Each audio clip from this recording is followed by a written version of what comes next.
Joining us right now is Senator Ron Johnson of Wisconsin. His most recent piece for the Wall Street Journal is titled "No More Blank Checks from Congress for Coronavirus Relief." Senator, thank you for being here. It's good to see you. And I think you've made it pretty clear that you think this spending has gotten a bit excessive. You'd like to see a lot more, and you would like this money to be targeted. Is that a fair assessment of your position? Well, good morning. Well, I mean, just lay out the macro numbers here.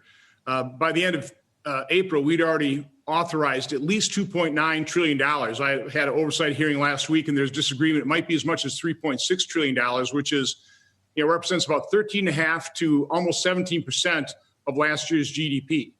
Now, employment's down to about 10.5%.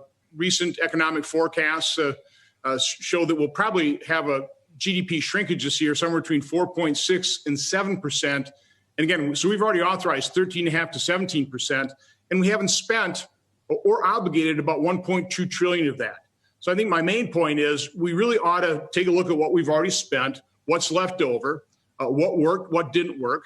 Let's make some modifications, but let's focus on targeting financial relief to the people and businesses that truly need it. I really enjoyed listening to your segment last hour with was it John and Kevin. I thought there was a really good discussion, really covered the issues in terms of what we need to be considering.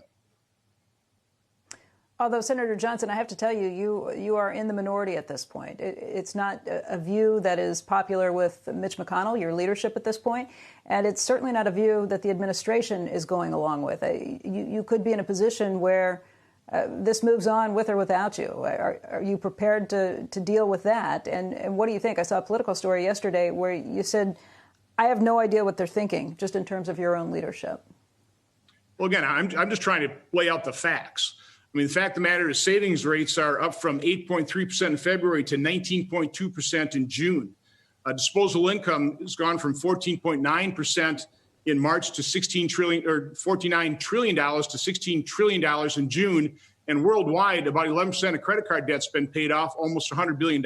So those are the facts. Now, I realize people in Washington don't like numbers. They don't like facts. They prefer rhetoric, and they love to spend money. But we don't have an unlimited checking account. We're $26.5 trillion in debt, on our way to 27 to 28. And so I'm just laying out the facts. I am happy to take and redirect and repurpose the $1.2 trillion that hasn't been spent or even obligated and focus that on the individuals and the businesses that truly need the help. Now, listen, when we passed all this financial support back in April, we had to act fast. We wanted to do something massively. We knew it was going to be far from perfect. And I'm not criticizing anybody. It was far from perfect. Now's the time. We're past the worst part of this. Now we're looking at coming out of a very severe recession, but it's going to be a kind of a normal type of recovery. And the tools that we need to use really need to be focused on what we can do to grow our economy, how we can get people off the sidelines. Right now, one of the mistakes we made was the $600 flat fee that incentivized people to stay on the sidelines. I think the University of Chicago said 68% of people on unemployment made more on unemployment than working CBO. Estimated was about 5 out of 6 people. We have to end that very perverse incentive. We have to encourage people to get back into the work while still providing financial support to those people that really need it.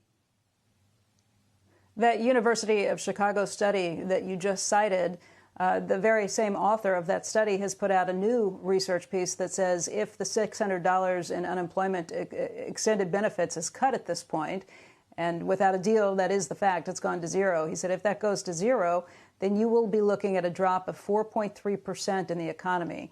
And that is bigger than the entire drop that we saw from 2007 to 2009 combined. Are you prepared for that?